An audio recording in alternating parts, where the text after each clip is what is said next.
Now, the rest of the story. Lou kept trying to apologize, but everybody else at the recording session was laughing too hard to hear him. The engineer, the musicians, everybody. Anyway, there was no harm done.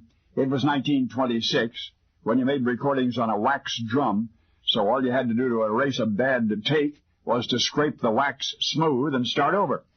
By the way, I'd like you to meet a virtually unknown jazz band called the Hot Five. They included a trombone player named Kid Ory, O-R-Y, a banjo player named Johnny St. Cyr, a clarinet player who doubled on alto sax named Johnny Dodds, a singer named Lil who organized the group, and Lil's husband Lou, the young man who got the rest of them laughing that day.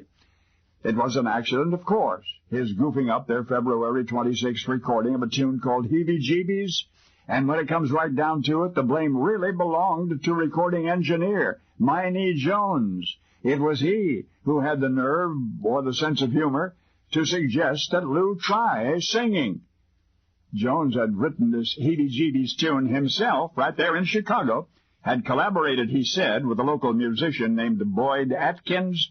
The truth was they'd ripped it off from a couple of other guys, but this was a small-time deal, all of it a cheap, fast recording of a cheap, fast band playing a third-rate song that was hot only in that it was stolen.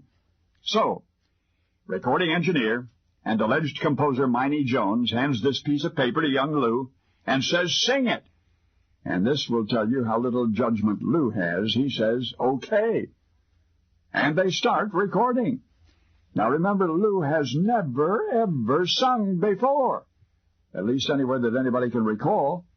But he's got this long double chorus all written out on the page that he's holding, and the recording machine is rolling, so Lou gets through the first part all right. Not the prettiest thing you ever heard, but nobody cares. And then just as he's getting ready to sing the second part, Lou drops that piece of paper. Everybody looks up. The machine is still recording. Lou is mumbling something. No, not the lyrics, of course, because he doesn't remember them. Now he is slowly bending down to pick up that sheet. He's pulling the microphone down with him. He's still mumbling incoherently. What he doesn't realize is that Jones is bending over at the same time, trying to help him. The two bump heads, and all the while Lou is going, buddy-da-doo-da-wada, frantically attempting to fill in the blanks until he can see that page again. But by the time Lou gets the lyrics in front of him once more, the song is over, and everybody is laughing hilariously. Now, don't ask me why they saved that recording, but because somebody did, two things happened.